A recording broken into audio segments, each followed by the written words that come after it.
Opa, estamos nós de novo falando da nossa paixão, o sistema portuário, né? Mas não é só a Lua que interfere no nosso sistema, né? Não é só o fenômeno astronômico.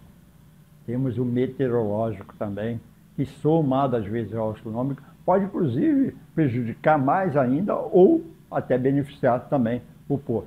Às vezes até prejudica também, né? Então, nessa parte 5, vamos entrar mais também nesse sistema meto-oceânico e estuarino, meto e estuarino também, né? Especialmente nos nossos portos aí, tem Bahia, etc. Então, não são só a astronomia, os fenômenos da astronomia que interferem, as marés meteorológicas, que são praticamente iniciadas lá com o calor do Sol, provocam os ventos, e os ventos são uma das principais causas dessas marés, né? No mundo todo, as ondas são praticamente, se não for astronômica, aquela maré de grande comprimento, né? Os ventos são que causam essas ondas. Tá? E os ventos, elas não só provocam a onda, como represa, eleva e reduz a maré. O vento, se o vento é da terra para o mar, é uma coisa, ele pode até represar. Mas se é o inverso, tá? Ele auxilia. Pressões, a pressão tem muita pouca interferência. Então, a variação do nível do mar, as mudanças climáticas, que hoje estão chamando bastante atenção, né? Esse problema agora recente em Rio Grande, os ventos, a temperatura, a umidade, as ondas e marés, apesar que tem autor que fala que as marés astronômicas são ondas de grande comprimento, né? As correntes, sedimentos, e essa interferência toda aqui biológica, química, física, especialmente de rios e regiões estuarinas. Então, as condições meteorológicas, como a gente falou, podem alterar significativamente um horário, às vezes, de entrada de uma embarcação ou de uma saída. Muitas vezes até por falta de condições de um prático atender o navio não pode nem entrar ou também não sair de um determinado porto, né? Então, ocorre muito. Essas condições meteorológicas são muito importantes para nós portuários, né? Além de que essas condições meteorológicas, como houve agora em Rio Grande, né, esse lastimável problema que está havendo lá em Rio Grande, não é a primeira vez, né? Nós sabemos disso, aprendemos inclusive que não é a primeira vez, aprendemos que há uma carência de conhecimento hidráulico estuarino, hidráulico litorâneo, hidráulico oceânico, né? Lacustre, no caso lá também, né? Que causa isso aí. Há uma carência muito grande desse conhecimento. Então, especialmente a área de engenharia hidráulica da cadeia civil, ela é muito importante. E a gente não entende por que essa área, a própria Agência Nacional de Águas, né, tem que ter um domínio maior disso aí, né? Então, os ventos, como nós já falamos, as pressões baixas, o vento é o principal, mas as pressões também interferem, sobreleva a maré. Quer dizer, se você tem um vento de terra para a água, para a Bahia, o oceano, etc., né, ele represa também, o vento represa, baixa. Nós vamos ver, acho que um exemplo disso aqui mais à frente, né? E tem os danos litorâneos, paralisações, riscos da navegação, etc. E esses fenômenos meto-oceânicos causam vários tipos de acidentes. Mas, pessoal, nós invadimos a área de inundação natural. Nós invadimos a área de inundação natural. Cuidado com isso. Cuidado com construir uma casa em área de inundação natural, seja ela fluvial, seja ela oceânica, seja ela próxima à Bahia. Cuidado, né?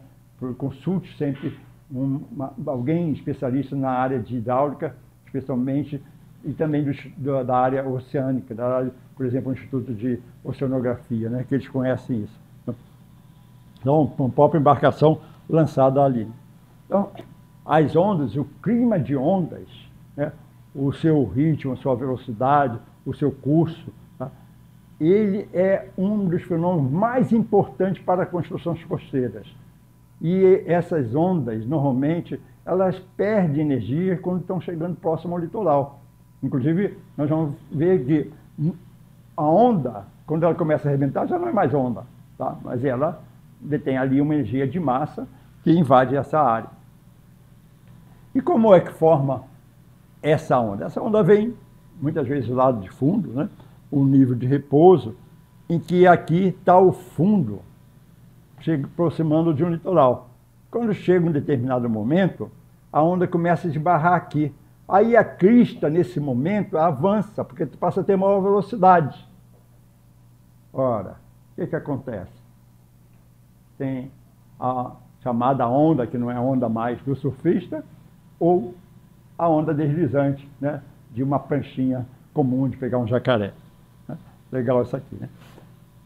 Olha o que acontece, ela já está batendo lá no fundo e a crista dela está aqui avançando. E essa parte interna e inferior, ela está segurando, aí ela arrebenta. Ah, o surfista adora esse tubo aqui, né? Ou a garotada também, com suas pranchas ou madeiras ou de fibras para pegar jacaré, também com essas ondas deslizantes. Isso é em função daquele declive de fundo que acontece.